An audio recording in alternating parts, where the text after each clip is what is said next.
Hey guys আসসালামু আলাইকুম, welcome back to RG kitchen BD. আমার আজকের রেসিপি মাছের ডিম বোনা রেসিপি।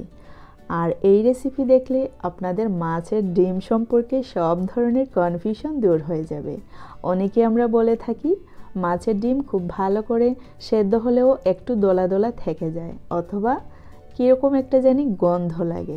আশা করি এই রেসিপি দেখলে মাছের ডিম সম্পর্কে আপনাদের মনে যত কোয়েশ্চন মার্ক ছিল সবগুলা দূর হয়ে যাবে।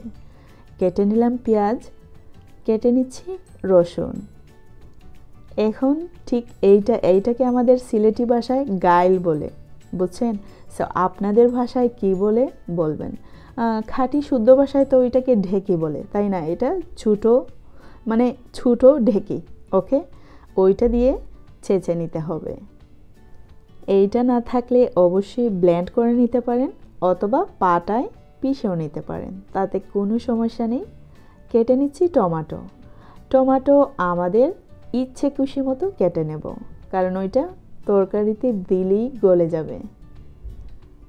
কেটে নিচ্ছি ধনেপাতা, অবশ্যই ধনেপাতা দেওয়ার চেষ্টা করবেন।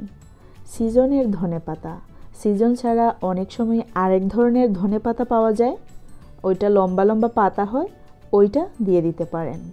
আর এইখানে নিয়েছি মাছের ডিম।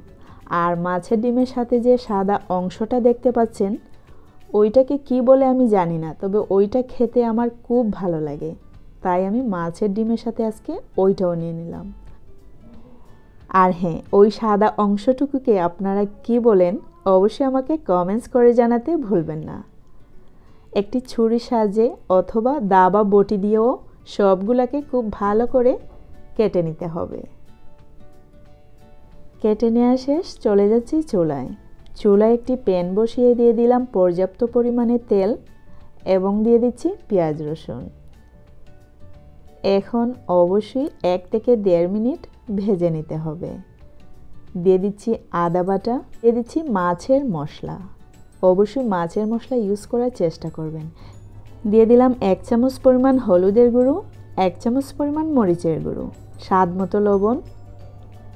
এখন 1 থেকে 1.5 মিনিট ফ্রাই করে নেওয়ার পর দিয়ে দিচ্ছি টমেটো।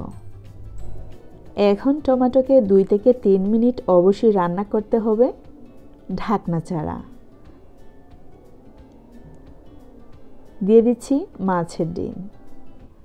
আর ঠিক এই প্রসেসে রান্না করলে মাছের ডিমের কোনো গন্ধ অথবা দলা পেকে থাকার কোনো সম্ভাবনা নেই।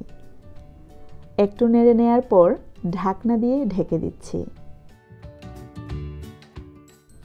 5 মিনিট পর আবারও নেড়ে নিচ্ছি।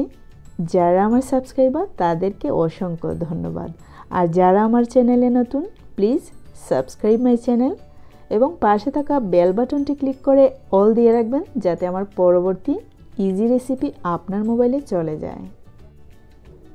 দিয়ে দিচ্ছি বাদাম বাটা। এইখানে আমি পেস্তা বাদাম এবং চীনা বাদাম ব্লেন্ড করে নিয়েছি, দেখতে পাচ্ছেন। এবং ব্লেন্ডারের মুখটা ধুয়ে কিছুটা পানিও দিয়ে দিলাম। অবশ্যই আপনারা যে কোনো ধরনের বাদাম এখানে ইউজ করতে পারেন, তাতে কোনো প্রবলেম নেই। দিয়ে দিচ্ছি কাঁচামরিচ, ঝাল অবশ্যই আপনাদের স্বাদ মতো ইউজ করবেন। দিয়ে দিচ্ছি ধনেপাতা। এখন 3 থেকে 4 মিনিট আমি জাল করে নেব। নাড়তে নাড়তেই জাল হয়ে যাবে। অবশ্যই চুলার আগুন মিডিয়াম টু লো ফ্লেমে রাখবেন।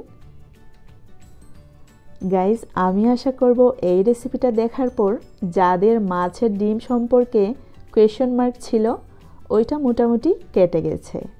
ঠিক এই প্রসেসে রান্না করে দেখবেন, অবশ্যই আপনাদের ভালো লাগবে। মাছের ডিমের কোনো গন্ধই থাকবে না, এমনকি কোনো দলা পেকে থাকবে না। খেতে খুবই সুস্বাদু, খুব ভালো লাগবে। আমাদের মাছের ডিম বোনা হয়ে গেছে, আমি এখন পরিবেশন করে নিচ্ছি। আমার এই রেসিপিটি ভালো লাগলে অবশ্যই একটি লাইক দিবেন, বেশি ভালো লাগলে সাবস্ক্রাইব, আরও বেশি ভালো লাগলে নতুনদের সাথে শেয়ার করতে ভুলবেন না। See you in the next video. Till then, bye. আল্লাহ হাফেজ। সবাই ভালো থাকবেন, সবার জন্য দোয়া করবেন।